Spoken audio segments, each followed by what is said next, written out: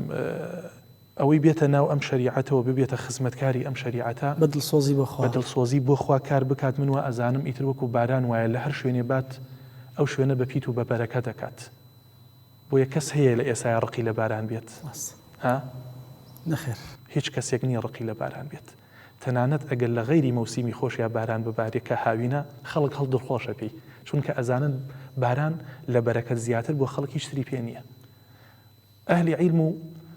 مامۆسایان و هەڵگیرانی ئەم دینە وەکو بارانوان لە هەر شوێنێ بن بەرەکەت لەگەڵ خۆیان ناهێنن. مامۆستای ڕەحمەتی مامۆستا بەمانای کەلیمە ئەهلی عیلم بوو، لەگەڵ ئەوەشە کەسێکی هەم کەمدوو و کەسێکی بە حیکمەت و لێزان بوو. لەم ڕۆیە چەندە پێویستە وەکو مامۆستا ئێمە بە حیکمەتەوە قسە بکەین بۆەوەی بەنەوعێک بدوێن و مخاطەبەی ئەو خەڵکەکەین، ینی چۆن دەڵێ دینیان لا خۆشەویستکەین و ڕۆ ئاین بێن. طبعا مقام الدعوة اللين بيقو مقامي دعوة لينا، يعني لسرخوية سهلة. فقول لهم قولا لينا فبما رحمة من الله لنت لهم ولو كنت فظا غليظ القلب لانفضوا من حولك. ومقام الجهاد الغضة والشدة، مقامي جهاد يجبريتيا لآقرو لآسن لشر. بوي مقامي دعوة هركسي هلقري أمرايا بيا هلقري ريبازي دعاة وبيوشاكان وأنبياء بيت أبي خوروشتي جوان بي لقل همو خلقك. يعني بيغمري خواه صلى الله عليه وسلم فرميد دوشت زور خلق باب وبهشت.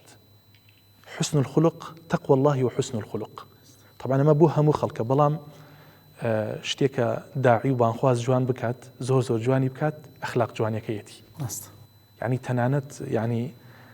ڕێوڕۆشتنی من شتێکت بۆ باسکەم مامۆستا نەجمەدین وادی 2 ساڵ لە خزمەتی خوێندومە ئێستاش ماوە بەڵام نەخۆشە داواکارم لە ئەڵڵا خوای گەورە شیفای بات. جارێکیان باسی مامۆستا ئەحمەدی شافعی کرد خوا بیپارێزێ، وتی ئێوارانێکی ڕەمەزان بوو بە پەلە لای باخی گشتەوە ئەڕۆی ئەهەو بۆ بەرەوسەرەوە ئەڕۆیوتم مامۆستا خێرە بەم ئێوارێ با لە خزمەتتا وتی وەڵاهی بەرنامەیەکم هەیە ڕۆم لەو تەلەڤیزیۆنە تۆماریەکەم. وتم باسی چیەکەیت؟ وتی وەڵاهی بەرنامەکە باسی ئەخلاقی شەڵا باسی ئەخلاقەکەم. وتم مامۆستا مەڕۆ ئەخوتی چاوەڕێمەکەن. وتم برای شیرینم هەر مامۆستای ئەزیزمان هەر ڕسمەکەی خۆتیان بەرێ با لە شاشەکەی بن بەخوا باوکم ئەوە بابەتێکە هەر بۆ خۆی ینی ئەخلاق و ینی ماشاء الله ینی ئەو پیاوانە ئەبینی بەڕاستی بۆ خۆی ینی ئەوانە بۆ خۆیان دەرسن محازەڕن کتێبێکن ئەڕۆن بەڕێ. جوانە لە کۆتایی مامۆستاگەر بێت و چۆن دەڵێ ختامەکەمان بۆ بکەیت بۆی لە باسی مامۆستای ئەوەی کە پێت باشبی باسی بکەیت. والله ختاما داواکارم لە الله جل جلاله وازانم باپیرم عاقبەت خیر بۆ بێت چونکە کە ڕوحی دەرچوو بەسەر تەدریسەوە بوو الله أعلم آخر وانەی بوو بە فەقێکانی ود لە مزگەوتە وانەی تەفسیر بوو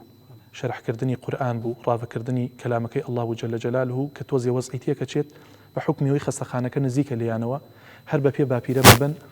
6 دقەیەک ئەیبن لەسەر کورسیەکە دای ئەنێن ئەیانوێ زەختی بگرن و ئەانە لەو کاتەیە وەفاتەکات. داواکارم خوای پەروەردگار عاقبەتی من و ئێوەش بەخێر بگێڕێت چونکە بەڕاستی ئەگەر عاقبەتمان بەخێر نەبێت یعنی خیبنا و خەسیرنا خوا پەنامان بات. و هەڵگرانی بەڕاستی ئەم داعوەیە ئەم ڕێبازە لە دنیای ناڕەحەتی زۆرە بینن. ڕاستە لە ئێستایە بۆ نمونە ئەو ناڕەحەتی جاران نەماوە بەڵام بە حکمیەوەی هەموو چاوەکان چاویان لە تۆیە فۆکسێکی زۆرت لەسرە و پێویستە تۆ خزمەت بکەی ئەمانەتێکی قورس لەسەرتە ئینا سەنوڵقی عەلەیکە قەولا ثەقیلە. بەڕاستی هەڵگرتنی ئەم پەیامە قورسە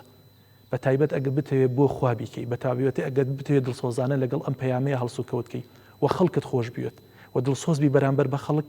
بەڕاستی قورسە. من هەموو جار ئەوە وتومە خوای پەروەردگار لێم وەرگێت لێمی قوبوڵ کات زۆر جار خەڵکێکیەت ئەڵێ مامۆستا لەسەر دەستی تۆ هیدایەتم وەرگرتووە من ئەڵێم خوای گیان من نەبوو بێتم بە پردێک ئەم پیاوە پەڕێتەوە بۆ ئەم ئافرەتە پەڕێتەوە بۆ بەهەشت و منیش بۆ جەهەنەم من هەموو جا ئەواڵێم خوای گەورە عاقیبەت خێرمان کات هەر هیچ نەبێت بتوانین نقطەیە لەژێر حرفێ لەسەر حرفێکا دانین بۆم ئیسلامە خوا لێمان وەرگرێ لأن يهدي الله بك رجلا واحدا خير لك من الدنيا وما فيها بەخوا ئەگەر کەسێ لەسەر دەستی قسەکانی من هیدایەتی وەرگرت بێت بەڕاستی لە هەموو دنیا بۆ من باشترە و هەر بۆشە دەستمان داوەتە ئەم ڕێبازە بۆ ئیخوای گەورە لێمان خۆش بێت غەیری ئەوە من وا نازانم یعنی تۆمحێکی تر هەبێ لەم ڕێگەیە بەرهەمانەی بەڕێستان ئینشاءڵڵا دیسانەوە صدقەی جاری جنای مامۆستای ڕەحمەتین ئینشاءڵڵا حتما پێغەمبەری خوا صلی الله عليه وسلم فەرمێ هەر کەسێک وفات بکات انقطع عمله ئیتر کردەوەی بۆ ناڕوات إلا من ثلاث إلا لسيشد نبي لو علم ينتفع به علم كان علمه الناس خلقي بيفير كرد بيت خلقي فيري قرآن وزانست وشريعة كرد بيت وأزانم إن شاء الله من هر بيتي لقرآن بخوانم پاداشتكي بو مامۆسایانە مەڕوا بە تایبەت باپیرەی مەرحومم إن شاء الله هر دعوەیە هەر قسەیە لە ناو مەجلیسێکا قسەیەکی خەیر بکەم إن شاء الله بۆ مامۆساکانم ئەڕوات خوای پەروەردگار جەزای خەیریان باتەوە مامۆساکانم لە ژیاندا زۆربەیان وفاتیان کردو مامۆسا عومەری چراغ ڕوتە بە ڕەحمەت بێت مامۆسا ئەحمەد مامۆسا ساڵح کۆمەڵێ لە مامۆساکانم وفاتیان کردووە ئەوانەشی کە لە ژیاندا ماون من مەمنونیانم مامۆسا غەریب لە چەمچەماڵە خوای گەورە پایداری کە و تەمەندرێژی کە ئێستا لە ژیاندا ماوە مامۆسا ڕەوف لە ژیاندا ماوە کۆمەڵێ مامۆسای ترم هەیە لێ ئێرە ئەمانش لە ژیاندا ماون مامۆسا نەجمەدین لە ژیانە ماوە خوای گەورە ڕەحمیان لێ بکات من قەرزاریانم تا ڕۆژی قیامەت پایدار مامۆستا ئینشاءڵڵا وەش عاقبەت خێر من خوای گەورە دەست بە تۆمەتانە بگری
ئەمە ناکرێ بڵێن مامۆستامان دۆ هەڵسەنگێنە بەڵام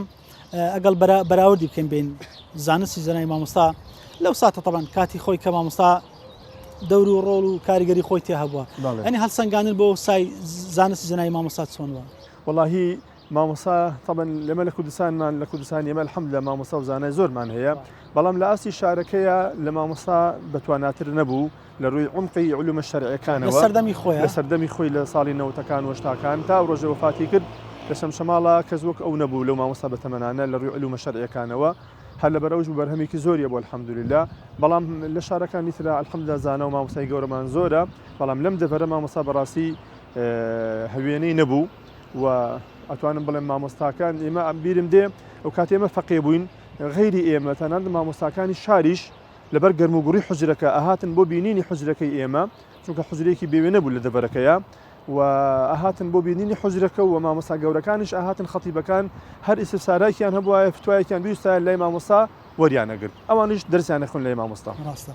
بەبەردەوام ئەو فەقانێکە لەوێ دەمانەوە تا ئەو کاتێ دەگەشتنەوەی کە بڕوان نامە وەربگرن ڕێژیان چەندە بۆ عادەتەن والله تقریبا وەکو ڕێژە هەتا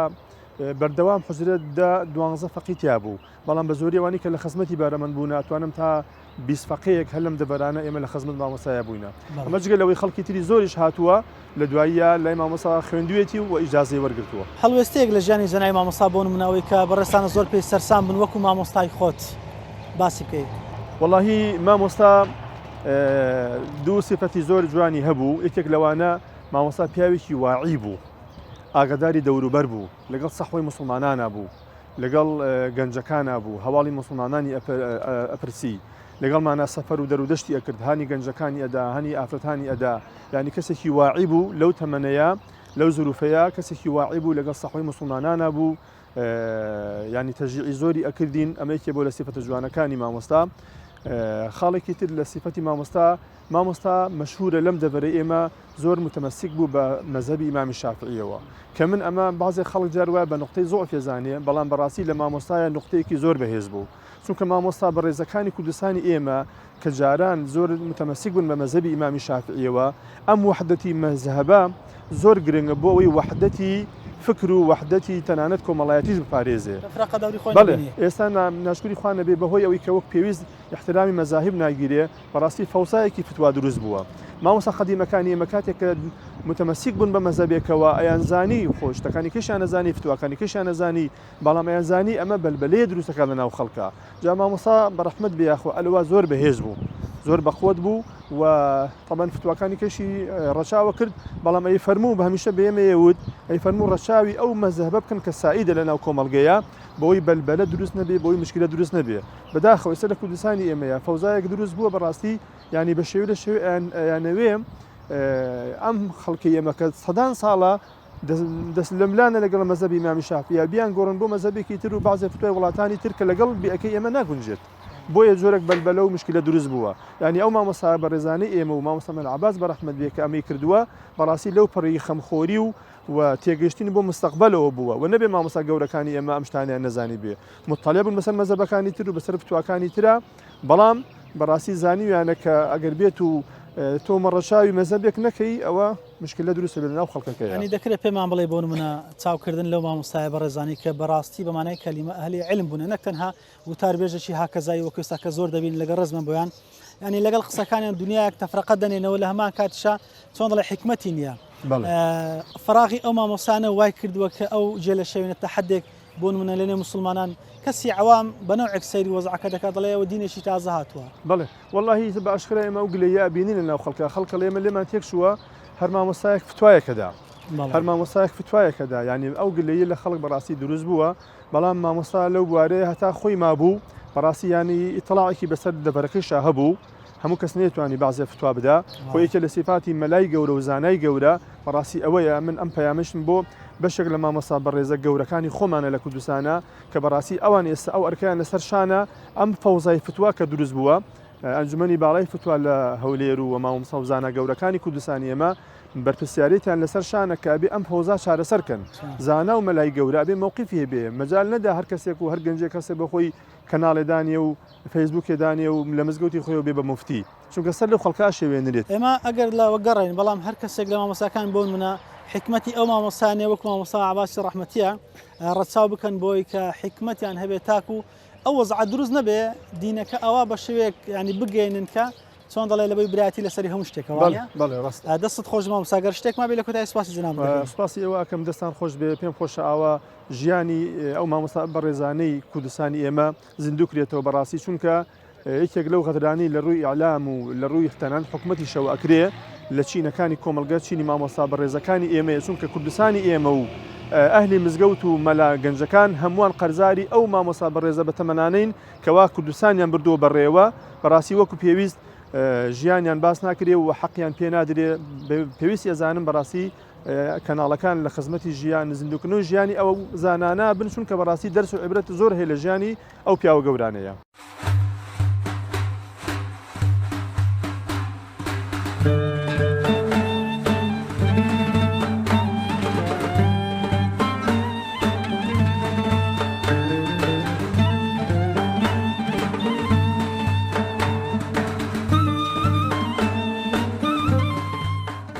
بەڕێز مامۆستا عەبدولمەجید دەگەر پێم بڵێ مامۆستای بەڕێز گۆڕی پڕنور دەست و دەورێکی باڵای هەبوو خی گەورە لێی قبولکە ئەوەندە منداڵی کە هەیبوو تەنها بەڕێستان ڕێچکەی مەلایەتیتان گرتو تەبعاً وەکو گازاندەک دەڵێم لە دڵسۆزیە دەکرێت پێم بڵێ بەڕێستان ئەو فەراغەتان بۆ پڕکردوتەوە بۆی هەوەکو سەدەقە جاریەک الحەمدولillah یعنی بە فەزڵی خواوە من نەوەستاوم و بەردەوام نزیکەی 12 ساڵە ئەمە حوجرەم هەیە و دەرزی تێ ئاڵێمەوە هەموو دەرزەکان ئەنی حوزرەکە حوزرەی مەلایەتیە یان هەت دەوراتە نەنا هەر مەلا پێدەگەێنی حتمما الحەمدولله بە فەزلی خوا ئێستا قوتابی خۆم هەیە لەسەر منبەر وتارەدا و قوتابیمان هەیە و دەرسمان پێداوە ئێستا لەگەڵ خۆما تەدریسەکە ئەمە بەڕاستی شانازیە بۆ من یعنی دەکرێ بڵێن شکر و زاغی جەنەی مامۆستا و زاغی زانستی شوێر نییە وەڵاهی من سوپاسی خوا ئەکەم بەڵام هێشتا لە خۆم ڕازی نیم هەرچەند باوکم لە مەسائیلی نووسینی کتاب وشتا ڕەنگە بڵێ کەم تەرخەمی هەبوو بێ لەو بوارەوە نەپەرژراوە بە بۆنەی تەدریس و یاخود پاڵنەرێک نەبووە بۆ ئەوەی کتێب وشت بنووسێ بەڵام سوپاسی خوا ئەکەم کە من ئەوە نزیکەی دوو مانگێک ئەبێت کتابێکم ناردووە بۆ تایپکردن عەقیدەیەکم نووسیوە نزیکەی 200 لاپەڕە ئەبێت بە ناوی پوختەی یەکخواناسی لە ژێر ڕۆشنایی قورئان و سوننەتدا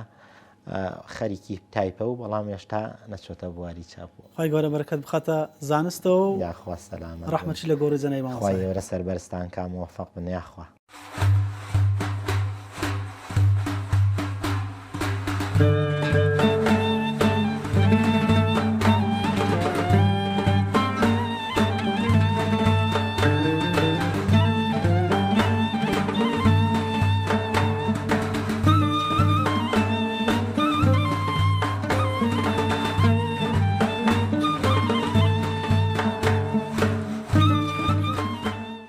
بەڵێ بینەرانی ئازیز و خۆشەویستی ڕچەی زانایان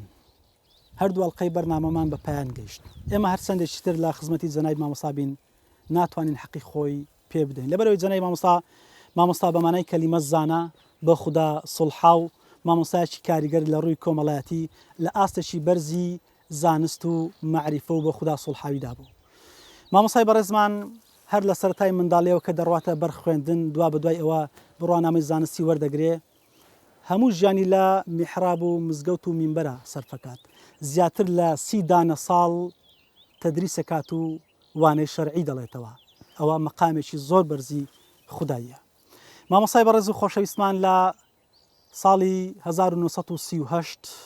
لە ئاوبارە لەدایک دەبێت و لە 2015 لە تەمەنی 77 ساڵیە دڵە گەورەکەی لە لێدانەکەوێت ئەوەی دەبینن گۆڕی بەڕێزیانە کە لە گۆڕستانی حاجی کەریم لە قەزای چەمچەماڵ بە خاک سپێردراوە خوای گەورە دەرەجەی جەنای مامۆستا عەلی کات و ئێمەش بەر شەفاعەتی ئەو خات منزلی هەمومان دوازار ئێرەیە بەڵام خۆش بە حاڵی کەسێکەوە لە دنیادا بۆ خوددا دەسڵحێ و ڕووی دێ بۆی کە بگەڕێتەوە لای میهرەبانی خوددا و بەڕ و سووریش زیندوو کرێتەوە لە خزمەتی خوای گەورە حەشر بکرێ سوپاسی بینەریتان دەکەین تا بێگەیشتنەوە بە خوای گەورە سپاردن السلام علیکم ورحمة الله وبركاته.